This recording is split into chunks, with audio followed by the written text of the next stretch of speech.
नमस्कार. उद्या सोमवार, अधिक मासातील सोमवती अमावस्या. कोणत्याही परिस्थितीत दिवसभरात एका नारळाचा करा अत्यंत प्रभावी उपाय. सर्व संकटे, अडचणी, शत्रुत्रास नष्ट होणार आहे आणि प्रत्येक कामामध्ये यश मिळेल, प्रगती होईल. तर असा एका नारळाचा उपाय तुम्हाला कोणता करायचा आहे, कशा प्रकारे करायचा आहे, कोणत्या वेळेत करायचा आहे, सविस्तर माहिती आपण या व्हिडिओमध्ये बघणार आहोत. त्यामुळे व्हिडिओ स्किप न करता शेवटपर्यंत बघा. माहिती आवडल्यास लाईक, शेअर, सबस्क्राईब करून बेल आयकॉनला प्रेस करा. कमेंट बॉक्समध्ये ओम नमो भगवते वासुदेवाय नमः लिहायला अजिबात विसरू नका, कारण अधिक मासाची समाप्ती होत आहे आणि विष्णूंचा हा महिना होता, अत्यंत पवित्र महिना हा होता. तर या महिन्यामध्ये तुमच्याकडून काही सेवा करणे शक्य नाही झाल्यास तुम्हाला हा अत्यंत प्रभावी उपाय शेवटच्या या दिवशी का होईना करायचाच आहे. तर नक्की हा उपाय करा. व्हिडिओ शेवटपर्यंत बघा, खूप महत्त्वाचा व्हिडिओ आहे. कारण सोमवारी येणाऱ्या अमावस्येला सोमवती अमावस्या म्हणतात, जी हिंदू धर्मामध्ये अत्यंत पवित्र आणि अक्षय पुण्य देणारी तिथी मानली जाते. यावर्षी उद्या 15 जून रोजी अधिक ज्येष्ठ मास संपून निज ज्येष्ठ मास सुरू होत आहे. तर सोमवती अमावस्येचा अत्यंत दुर्मिळ महासंयोग जुळून आलेला आहे. या विशेष दिवसाचे महत्त्व म्हणजे योग आणि धार्मिक मान्यता अशी आहे की अक्षय पुण्याची प्राप्ती आणि पतीच्या दीर्घ आयुष्यासाठी आणि पितृदोष आणि दोषांपासून मुक्ती मिळण्यासाठी अत्यंत साधे, सोपे आणि छोटे काही कामं तुम्हाला करायची आहेत. तर शिवपुराणानुसार सोमवती अमावस्येला केलेले स्नान, दान, जप, ध्यान, उपाय याचे फळ कधीही संपत नाही, ते अक्षय राहतात. त्यासोबतच विवाहित महिला आपल्या पतीच्या दीर्घायुष्यासाठी आणि सुखी वैवाहिक जीवनासाठी या दिवशी व्रत देखील पाळतात आणि पिंपळाच्या झाडाची पूजा देखील करतात. तसेच ही तिथी पूर्वजांना म्हणजेच पितरांना समर्पित असल्याने या दिवशी तर्पण केल्याने पितृदोष, शनिदोष आणि राहुकेतूंचा अशुभ परिणाम हा कमी होतो.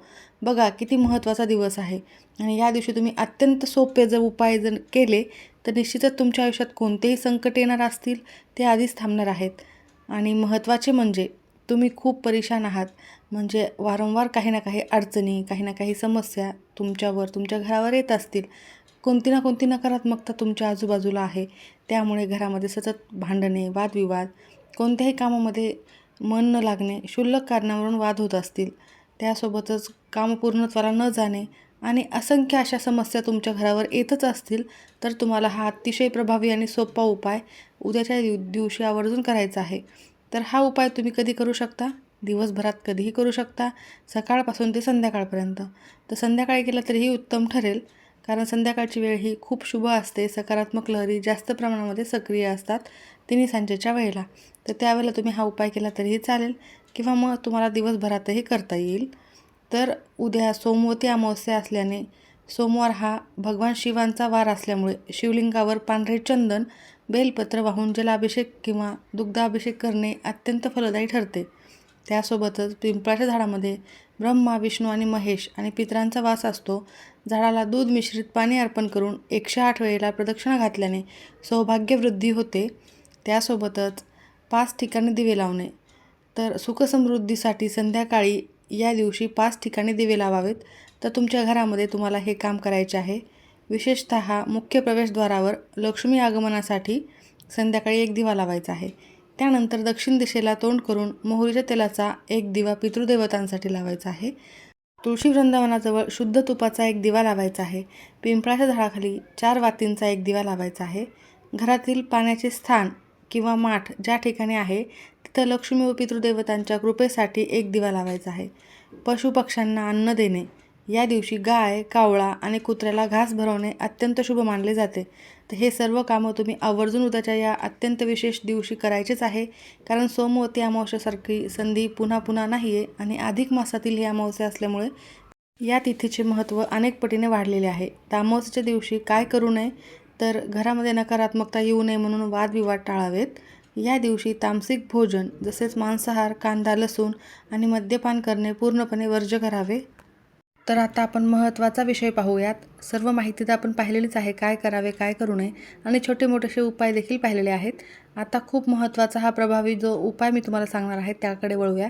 कारण हिंदू धर्मामध्ये नारळाला श्रीफळ म्हणतात, ज्याचा अर्थ शुभ आणि समृद्धी देणारे फळ असा होतो. नारळामध्ये ब्रह्मा, विष्णू, महेश आणि माता लक्ष्मी यांचा वास असतो. कोणतीही पूजा, गृहप्रवेश किंवा नवीन कामाची सुरुवात करताना नारळाशिवाय कोणतीही पूजा ही अपूर्ण मानली जाते. सोमवती अमावस्या आणि इतर शुभतिथींना देखील नारळाचे विशेष आणि धार्मिक महत्त्व आहे आणि काही सोपे प्रभावी उपाय देखील सांगितले गेलेले आहेत.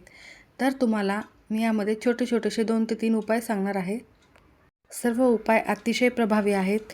काही उपाय पैशाची चणचण दूर करण्यासाठी, काही उपाय आहे यातील एक उपाय जो नकारात्मकता विशेषतः पूर्णतः तुमच्या घरातली कायमची नष्ट करण्यासाठी आणि राहू केतू दोषांपासून मुक्ती मिळवण्यासाठी देखील एक उपाय आहे. तर तुम्हाला जो शक्य आहे, जी अडचण ज्या समस्या तुमच्या आयुष्यामध्ये आहेत त्या दूर होण्यासाठी जो उपाय तुम्हाला यामध्ये दिसेल तो तुम्ही आवर्जून करावा आणि तुमच्या घरावर कोणतेही संकटे अडचणी येऊच नाही म्हणून यापैकी तुम्ही 4ही उपाय केले तरी चालेल किंवा एकही करू शकता.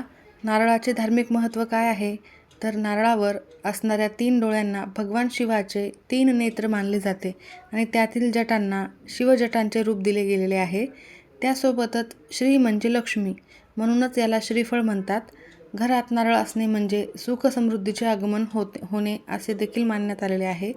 आणि तिसरे म्हणजे पूजेत किंवा शुभ कार्यात नारळ फोडणे म्हणजेच माणसातील आपल्या स्वतःमधील अहंकार हे कठोर कवच तोडून देवाच्या चरणी लीन होणे असा देखील त्यामागचा हेतू असतो. तर तुम्हाला आर्थिक तंगी दूर करण्यासाठी आणि धनप्राप्तीसाठी सर्वात महत्त्वाचा एक पहिला उपाय बघत आहे. त्यानंतर आपण बाकीचे उपाय बघूयात. तर तुम्हाला यासाठी एक एकाक्षी नारळ लागणार आहे. एक डोळा असलेले अत्यंत दुर्मिळ नारळ असते आणि हे तुम्हाला ज्या ठिकाणी पूजेचे साहित्य मिळते तिथे मिळून जाईल किंवा मग साध्या जटाचा असलेला नारळ घेतला तरीही चालेल. तर तो नारळ तुम्हाला घ्यायचा आहे. हा सकाळी किंवा संध्याकाळी कधीही उपाय करू शकता. एक लाल रंगाचा कपडा घ्यायचा आहे, त्यावर तो नारळ ठेवायचा आहे आणि त्यामध्ये तो बांधायचा आहे. तर त्यावर तुम्हाला कुंकवाचा टिळा लावायचा आहे आणि हा नारळ तुम्हाला कमलात्मक मंत्र म्हणून किंवा ओम श्री महालक्ष्मी नमो नमः हा मंत्र म्हणून लक्ष्मीच्या चरणी अर्पण करायचा आहे. त्यानंतर संध्याकाळी हा नारळ पूजा करून तुमच्या तिजोरीमध्ये किंवा पैसे ठेवतात त्या ठिकाणी ठेवायचा आहे. यामुळे पैशाची चणचण कधीही भासणार नाही. अत्यंत सोपे काम आहे. हे काम तुम्ही आवर्जून करा. त्यानंतर दुसरे आहे ते म्हणजे सतत तुमच्या घरामध्ये भांडणे होत असतील, कोणाला नजर दोष लागलेला असेल तर एक जटा असलेले पाण्याचे नारळ घ्यायचे आहे. म्हणजे एक पूर्ण जटा असलेले नारळ घ्या. तो नारळ पीडित व्यक्तीवरून किंवा पूर्ण घरावरूनच घड्याळाप्रमाणे जसा काटा फिरतो तसा 7 वेळेला उतरवून घ्यायचा आहे. त्यानंतर हा नारळ वाहत्या पाण्यामध्ये विसर्जित करायचा आहे किंवा एखाद्या मंदिरात जाऊन ठेवून द्यायचा आहे. यामुळे देखील तुमच्या घरातील कोणतेही जे भांडणे, वादविवाद, नकारात्मक शक्ती असतील त्या नष्ट होतील. त्यानंतर रखडलेली कामे आणि प्रगतीसाठी तुम्हाला अजून एक काम करायचे आहे. जर तुमचे काम वारंवार बिघडत असेल तर शनिवारी किंवा सोमवती अमावस्येच्या दिवशी एक नारळ घ्यायचा आहे आणि त्या नारळावर एक काळा टिक्का लावायचा आहे. तुम्ही काजळ देखील लावू शकता. हा नारळ घेऊन कोणत्याही हनुमान मंदिरात जायचे आहे आणि हनुमानजीच्या चरणी अर्पण करायचं आहे आणि तिथे बसून एक वेळेला हनुमान चालीसाचे पठण करायचे आहे. असे केल्याने रखडलेली कामे मार्गी लागतात, प्रगतीचे मार्ग हे मोकळे होतात. त्यानंतरचं आहे चौथं आणि महत्त्वाचं, शनीची 7.5 किंवा राहूचा त्रास कमी करण्यासाठी शनिवारी किंवा मग सोमवती अमावस्येला एक पाण्याचा नारळ घ्या, थोडेसे काळे तीळ घ्यावे आणि 1 रुपयाचे नाणे घ्यायचे आहे आणि हे सर्व साहित्य एकत्र करून स्वतःवरून 3 वेळेला उतरवून घ्यायचे आहे आणि वाहत्या पाण्यामध्ये प्रवाहित करायचे आहे. असे केल्याने देखील तुमच्यावर असलेला कोणताही राहू केतूचा दोष हा पूर्णतः नष्ट होतो आणि तुमचे कामे मार्गी लागतात. आता आपण अत्यंत महत्त्वाच्या विषयाकडे वळूयात, ज्याची तुम्ही आतुरतेने वाट पाहत आहात. हे 4ही उपाय नारळाचेच आहेत, अतिशय प्रभावी आहेत आणि अशा विशेष तिथीवर करणे खूप फलदायी ठरेल. आता वळूयात तो महत्त्वाचा उपाय ज्यामुळे तुमच्या आयुष्यातील अडचणी, संकटे, समस्या आणि शत्रुत्रास नष्ट होणार आहे आणि प्रत्येक कामामध्ये यश मिळेल, प्रगती होईल. तर तुम्हाला एखाद्या शत्रूचा त्रास असेल, शत्रू हा गुपित असेल, वारंवार तुमच्यावर तो वार करत असेल, म्हणजेच काय तर तोंडावर काही लोक गोड बोलत असतात आणि माघारी आपल्याविषयी सतत काही ना काही वाईट विचार करत असतात आणि अशा लोकांच्या वाईट विचारामुळे आपल्या घरामध्ये नकारात्मक ऊर्जा ही येत असते आणि त्यामुळे घरामध्ये कोणतेही कामे पूर्णत्वाला जात नाहीत आणि नजरदोषामुळे आपले खूप नुकसान होत असते. तर तुम्हाला हा अत्यंत प्रभावी आणि सोपा उपाय नारळाचा करायचा आहे. हा तुम्ही दिवसभरामध्ये कधीही करू शकता, सकाळी, संध्याकाळी किंवा मग दिवसभरात कधीही. तर हा नारळाचा उपाय अमावस्येला करणे खूप शुभ मानले जाते आणि सोमवती अमावस्या विशेषतः असल्यामुळे याचे महत्त्व हे खूप लवकर म्हणजे फलित ठरणारे आहे. 100% तुम्हाला लवकरात लवकरच याचा परिणाम पाहायला मिळेल. एक घरामध्ये सकारात्मकता जाणवायला लागेल. ज्या घरात या दिवशी धार्मिक उपाय केले जातात, दान आणि पूजा केली जाते, त्या घरातील पितृदोष पूर्णतः नष्ट होत असतो आणि या उपायाने देखील तुमच्या घरामध्ये सुखसमृद्धी येणार आहे. नकारात्मक ऊर्जा पूर्णतः नष्ट होणार आहे. तर नारळावर त्रिशूळ काढण्याचा हा उपाय प्रामुख्याने घरातील इडापिडा, तंत्रमंत्र बाधा किंवा शत्रूंचा नाश करण्यासाठीच अमावस्येला केली जाते. या उपायाची सविस्तर माहिती मी तुम्हाला पुढे थोड्याच वेळामध्ये कमीत कमी वेळात सांगणार आहे. त्यामुळे व्हिडिओ शेवटपर्यंत आवर्जून बघा. तुमच्या घराला लागलेली कुठलीही बाधा असो, इडापिडा असो किंवा करणी बाधा किंवा कुठलीही बाधा झालेली असो, शत्रूंचा त्रास असो, तो पूर्णतः नष्ट होणार आहे. तर तुम्हाला त्यासाठी एक पाणी असलेले नारळ लागणार आहे आणि त्या नारळावर तुम्हाला एक त्रिशूळ काढायचे आहे. त्यासाठी लाल चंदन किंवा कुंकू आणि चमेलीचे तेल लागणार आहे किंवा मग शेंदूर असला तरीही चालेल. चंदन आणि कुंकूऐवजी शेंदूर असला तरी उत्तम. चमेलीचे तेल घ्यायचे आहे आणि एक लाल रंगाचा कपडा घ्यायचा आहे. त्यानंतर सोमवती अमावस्येच्या दिवशी संध्याकाळी तुम्हाला हे काम केले तर उत्तम ठरणार आहे. तर लाल चंदनाने, कुंकवाने किंवा मग शेंदुराने त्यामध्ये थोडेसे चमेलीचे तेल मिसळून एक त्रिशूळ त्या नारळावर तुम्हाला काढायचे आहे. त्रिशूळ काढल्यानंतर त्या नारळाला लाल रंगाच्या कपड्यामध्ये गुंडाळायचे आहे.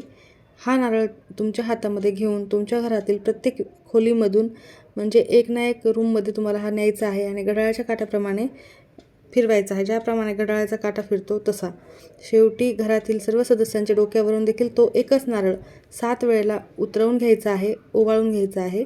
यानंतर हा नारळ भगवान शिवांच्या मंदिरामध्ये नेऊन अर्पण करू शकता किंवा मग सर्वोत्तम उपाय म्हणजे हा वाहत्या पाण्यामध्ये विसर्जित करा.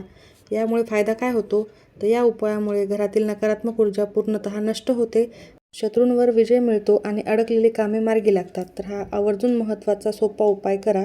त्यासोबतच ही तिथी पूर्वजांना समर्पित असल्यामुळे या दिवशी श्राद्ध, तर्पण, काळे तीळ दान केल्याने पितरांना अत्यंत प्रसन्न करण्याचा हा दिवस आहे.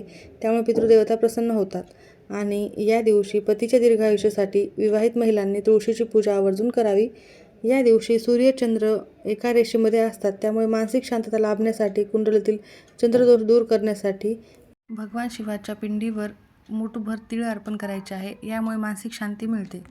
आणि मी जो तुम्हाला नारळाचा उपाय सांगितलेला आहे, अमावस्येच्या दिवशी नारळावर शेंदूर आणि त्रिशूळ काढल्यामुळे आणि हा नारळाचा उतारा केल्याने घरातील नकारात्मकता, नजरदोष, आजारपण दूर करण्यासाठी अत्यंत प्रभावी हा उपाय मानला जातो. हिंदू धर्मात अमावस्या तिथीला आध्यात्मिक आणि तांत्रिक उपायासाठी विशेष महत्त्वाचे मानले गेलेले आहे. यामुळे या दिवशी केलेल्या उपायामुळे घरातील नकारात्मक ऊर्जाही पूर्णतः नष्ट होणार आहे. तर तुम्ही हा अगदी सोपा उपाय आवर्जून करा. त्रिशूळाचा हा उपाय केल्याने तुमच्या घरात खरंच खूप सकारात्मक परिणाम जाणवायला लागतील. घरातील आजारी व्यक्ती, लहान मुले, कुटुंबातील इतर सदस्यांच्या डोक्यावरून देखील हा नारळ तुम्हाला 7 वेळेला उतरवून घ्यायचा आहे. उतरवताना तुम्ही कुलदैवतेचे नामस्मरण करू शकता किंवा माझ्या घरातील सर्व नकारात्मकता दूर होऊ दे, नजरबाधा दूर होऊ दे अशी प्रार्थना करायची आहे. आणि शक्यतो हा उतारा केल्यानंतर वाहत्या पाण्यातच विसर्जित करा किंवा घराबाहेर निर्जन ठिकाणी नदीच्या पात्रात सोडून द्यायचा आहे. आणि यामुळे काय होते तर नकारात्मक ऊर्जेचा नाश तर होणारच आहे. तर त्रिशूळ हा भगवान शिवाचे प्रतीक आहे, जे वाईट शक्तींचा नाश करते. अमावस्येला हा उपाय केल्याने घरातील किंवा व्यवसायातील कोणतेही वास्तुदोष असोत ते दूर होतात आणि सुखसमृद्धी घरात येते. आणि घरामध्ये वारंवार होणारी भांडणे, कामात येणारे अडथळे, लागलेली वाईट नजर या उपायामुळे लगेचच दूर होते. घरातील दीर्घकालीन आजारी व्यक्तीवरून हा नारळ उतरल्याने आरोग्यात सुधारणा होते, अशी देखील धार्मिक श्रद्धा आहे. तर हा विशेष उपाय तुम्हाला आवर्जून उद्या वेळात वेळ काढून करायचाच आहे. तुमच्या घरात जर या सर्व समस्या, अडचणी असतील, यापैकी कोणतीही एक असेल तर हा उपाय नक्की करा. ज्या घरामध्ये सुतक असेल त्या घरातील कोणालाही हा उपाय करता येणार नाही. स्त्रियांना मासिक धर्म असेल तर त्या सोडून इतर कोणीही हा उपाय केला तरी चालेल. नक्की करा. माहिती आवडल्यास लाईक करा. सर्वांचे खूप खूप धन्यवाद.